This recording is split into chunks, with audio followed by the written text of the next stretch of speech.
We're going to show you supine. You okay? Yes. We're going to show you supine. If you have an extra pillow, you can put a pillow between you and the patient for comfort and modesty and all those other good patient practices.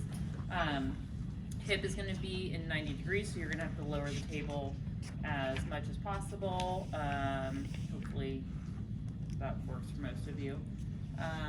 So the positioning is going to be the same. Your knee, or excuse me, your hand contact, the only thing that's going to change is kind of where you're stabilizing.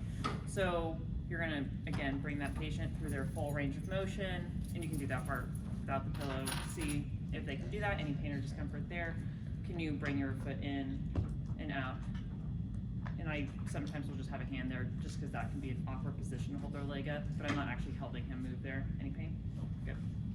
So now I know he has that range of motion. He knows that the motion that I'm going to be bringing him. So for concentric hip internal rotation, which way am I going to start? Which way am I going to bring him? Start with Hip the leg. Internal rotation. You're pushing this way. Externally rotated. I'm going to start with the hip. Externally rotated. Externally rotated. Pulling in. And he's going to bring into internal rotation. So if you guys remember this, it gets a little confusing. Yeah. Right. We have to go all the way back to A2, right? So this is what? Hip internal or external?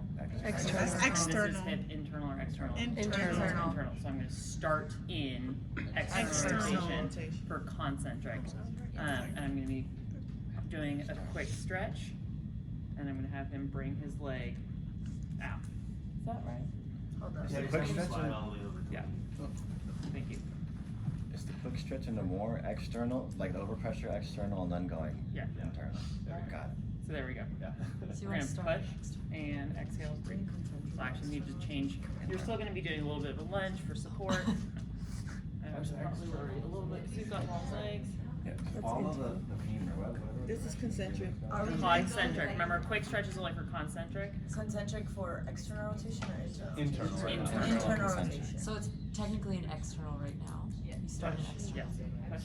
Okay, so let's, I think I was making this mistake too. So especially for practical, our terminology is not going to be the joint range of motion, it's going to be the muscle group we are strengthening.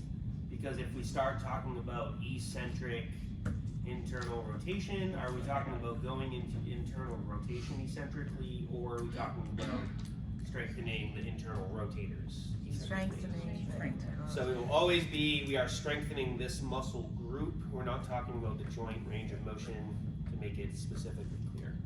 Yes. So she is focusing on strengthening of the internal rotators. When it's concentric, it's easy because it's the same thing. Eccentric is the confusing part. Right. So push. Out. Good. Any pain there? Nope. So the hand for eccentric, hand position doesn't change. I'm going to push you back. I want you to slow me down. Good. And exhale. Any pain? No. She started in external Started in rotation. external. So I think some of you, we all said it the same, and then you're like, wait, she's doing external. She wasn't. She was in external rotation. As the foot comes out, that is internal rotating. Back in. Slow me down. Exhale. One more time from the top. Okay. So strengthening the hip internal rotators. I'm starting in external rotation. This is concentric. I'm doing the quick stretch, push, and out. Hands don't move. I'm going to have you slow me down. I'm going to push you back. Exhale. Oh, okay. Right? Yeah. That's eccentric. That's eccentric. And the distal Internal one is before. For This is strengthening, the only one. This is just stabilizing against my For body. strengthening internal rotators. the pressure hand will always be on the lateral, well, Distal. the fibula, basically. Okay. Distal fibula. Okay, so then this is where the hands change places. So now I'm gonna bring him into internal rotation to stabilize, or excuse me, to strengthen. External rotators. External rotators. Concentrically. Take him out of it a little bit more. So of the two, This is the one you need to be more careful because your force is creating that knee valgus moment. If you're not stabilizing appropriately, if you go into too heavy of a quick stretch, MCL, medial meniscus, you could mess your patient up. Don't do that. Very good. So then, wait, relax, let me start over. I'm gonna have you bring your foot in this way. Can you show me if you can do it on your own? Any pain? Again, I'm not helping him, I'm just helping keep his leg in that position because it is kind of heavy. Okay, I want you to push against my hand on push. Any pain?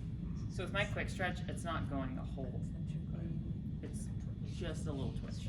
Yeah, the range of motion should always be small on the quick stretch. And push, good. Any pain there? Okay, I'm gonna bring you back out, slow me down. So this would be eccentrically Eccentric. Again, strengthening push. the external rotator. Concentric. And slow me down. Eccentric, my hands didn't move. Good? How are those hips feeling? We'll just establish that the sets and reps we're doing is as many as we need for you guys to learn it. So establish your sets and reps, don't forget all those other points. What is your active range of motion assessment for this position? 45. So patient, have your patient do active range of motion. What is your assessment of his range of motion? And you can go through those full range. Without So is he a 3? He's a 2. No. How do you know? He's not That's against gravity. He's not against gravity. He is not against He's not gravity, against so you gravity. can't give him more than a 2. Yeah. So you could have them go seated for your active range of motion assessment. Generally, we're gonna do the assessment in the position that we're in, but if you wanna be super specific, you would have them do it seated. Clinically, you can do this seated as well, similar to how we taught the MMT, but generally we don't teach that position in here, we just have you guys do it in supine, okay? You always do A-round or P-round first, then A-round? I don't think that's a requirement, but it's just easier to show the patient, this is what I want you to do. What does your 18 steps tell you? Active range of Active motion range. Active first. first. But again, clinically, if I really am just trying to get a comparison of their active versus passive, I will look at passive first.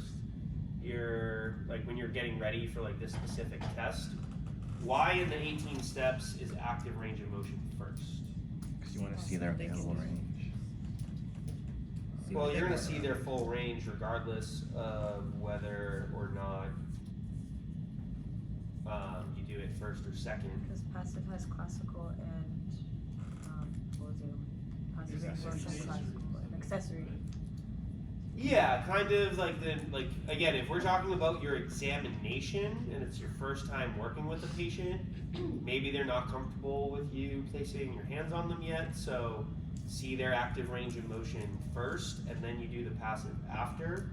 But once you've been working with a patient, like I said, I'm gonna wanna see what my patient's range of motion is that day prior to doing this intervention. Now I already have a relationship with my patient, I can take them through passive first and then see if their active matches that rather than looking at active range of motion and then seeing if my passive goes past that. For whatever reason, the way my brain works at least, I feel like doing passive first allows me to see that better, but again, clinically you can do whatever you want. So. Alright, let's practice ER, IR, and then we'll take a break and we're going to talk about some of our Hi, Jill. more functional activities.